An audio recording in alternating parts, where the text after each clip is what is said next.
Cheers, I'm on. First, I'd like to thank everyone involved. We put pen to paper and, got this miraculous book for us to work out of. It is miraculous.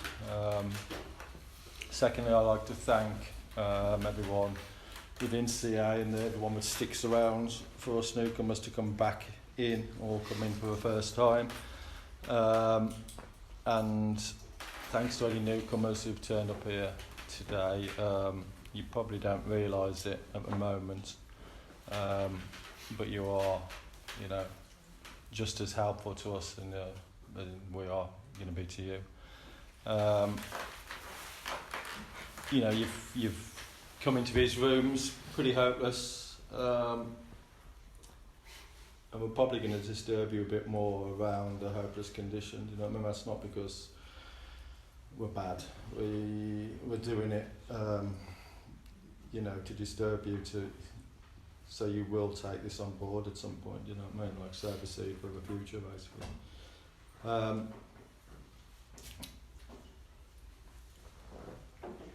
don't know where my alcoholic mind started from. I always liked drink and drugs.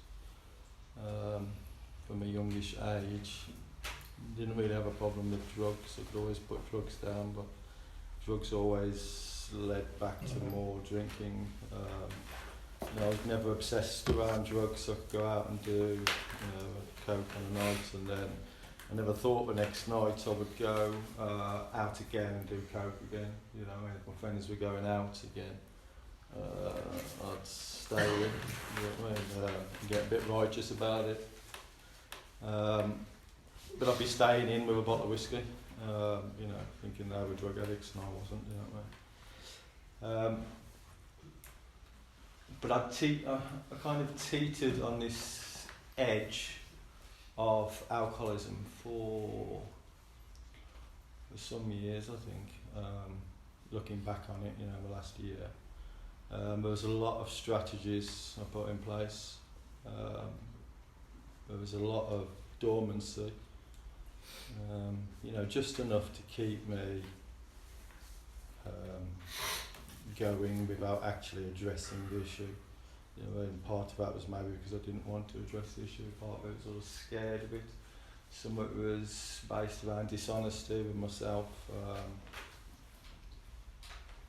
And there was long periods of where I seemed to be in control of my drinking.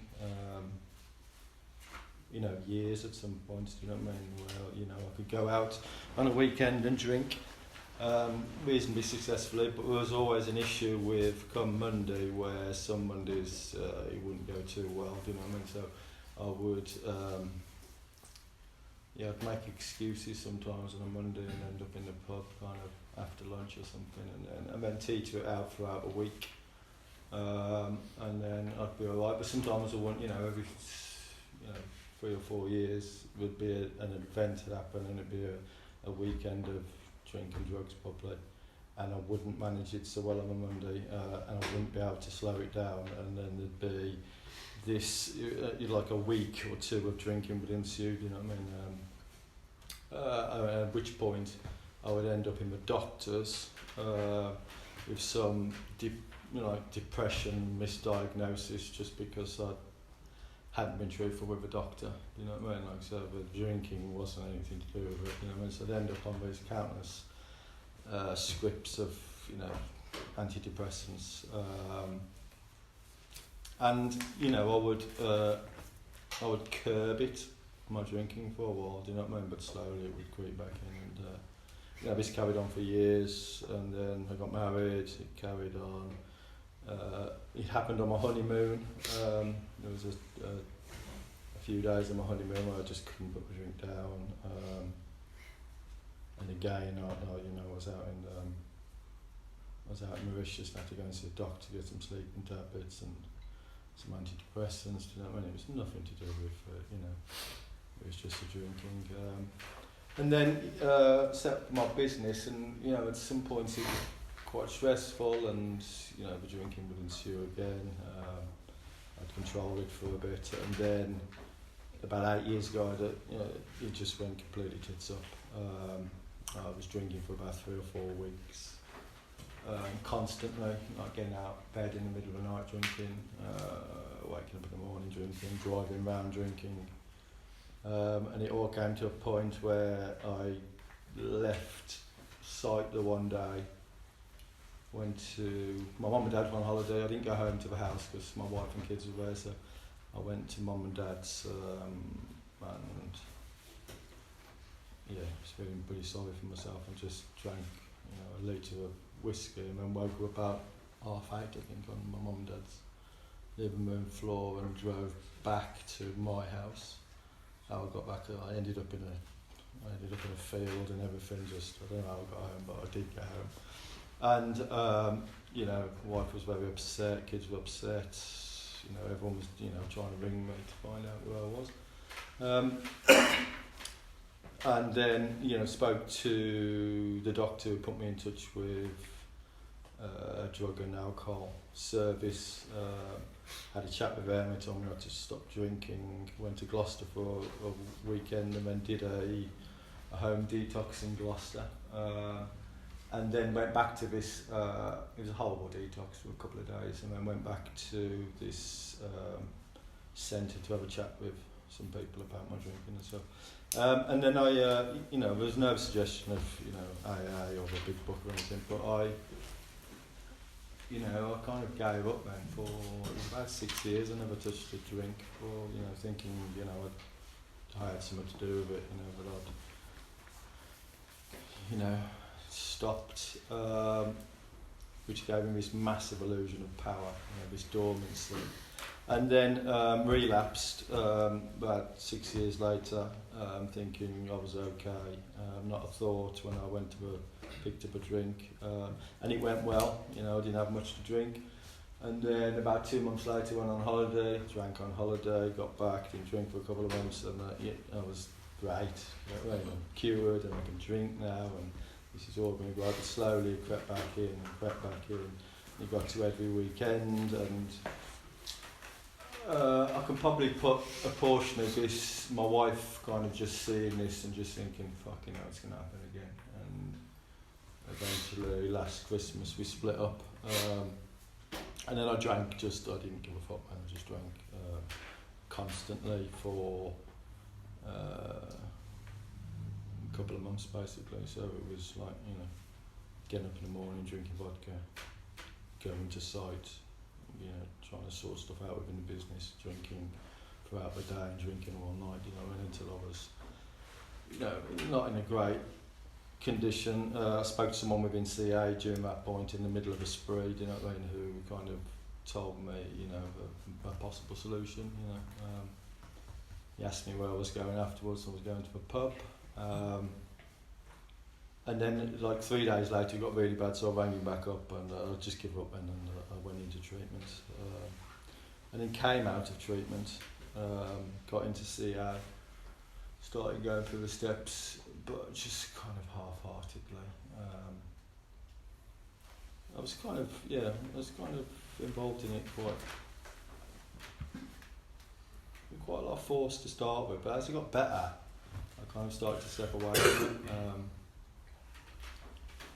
And the better I got, the more I walked away from it, and the less less study I did and everything, until I walked away from my sponsor, and then went on my own for 2 weeks, and then a couple of months, and then I was at a wedding, funnily enough, again, and third trip to the bar, I relapsed, and it was just like everyone said, it was really fast this time. It was 3 weeks, and I was driving around with a bottle of vodka again, and I had to go back into treatment again.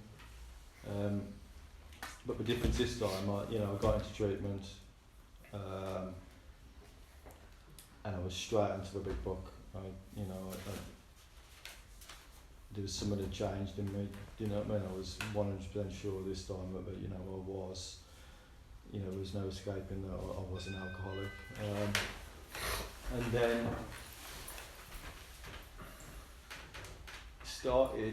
got back into the rooms, No one judged me. In fact, everyone said, that's a good experience. Do you know what I mean? Not that it felt like a good experience, but it was, you know, it's a good experience to have, and the realisation of that, you know, the fact that, you know, my step one was very clear then, do you know what I mean? And yeah, I got into, I was taking the steps, and then very quickly realised that none of this was about me. It was about, you know, something freely given to me, which I was going to pass on to someone at some point in the future, and that changed it then, because when it was about me and I didn't pray or meditate, or I didn't study the book, or I didn't do something, it didn't matter. It was only me I was hurting. When you realise it's about someone else, it just changed the way I thought about it. And, you know, I kind of I want, you know, there was an eagerness to learn, and there was an eagerness to get it right, and there was an eagerness to, you know, get involved with this and kind of, just help others. Do you know what I mean? When I first walked into the rooms, it was just about helping me. Do you know what I mean? It was all about me and selfish. Do you know what I mean? And the way I feel about it now is different. You know, there's no stigma attached to me being an alcoholic. You know, I freely tell everyone. Do you know what I mean? And I'm quite, you know, you tell people, you know where it's going to lead. Do you know what I mean? You speak to someone and they're like, wow, I know someone. You know, and it just goes on and on. And I was 50 when I went into treatment, and you know, I kind of wish I'd have got it there a lot earlier and got involved in this, but you know, that's God's will, and you know, it's I'd rather be a recovered alcoholic now than someone removing the alcohol and me just being spiritually unwell forever. You know what I mean? You know, it's just a better way of life now. It's a lot easier. You know, it's not as tiring. Do you know what I mean? It's, you know, I don't have to tell lies about anything anymore. And it's, you know, it's a beautiful way of life. So, you know, if you are new in these rooms today, and anything I've said, you know, you can kind of draw experience from, and just come and see me at the end, like, and you'll probably hear some sense of some people, who, you know, and experiences, and speak to them as well. So I'll leave it there. Yeah. Thanks, Ian. So that opens up the meeting to anybody who wants to share back on it.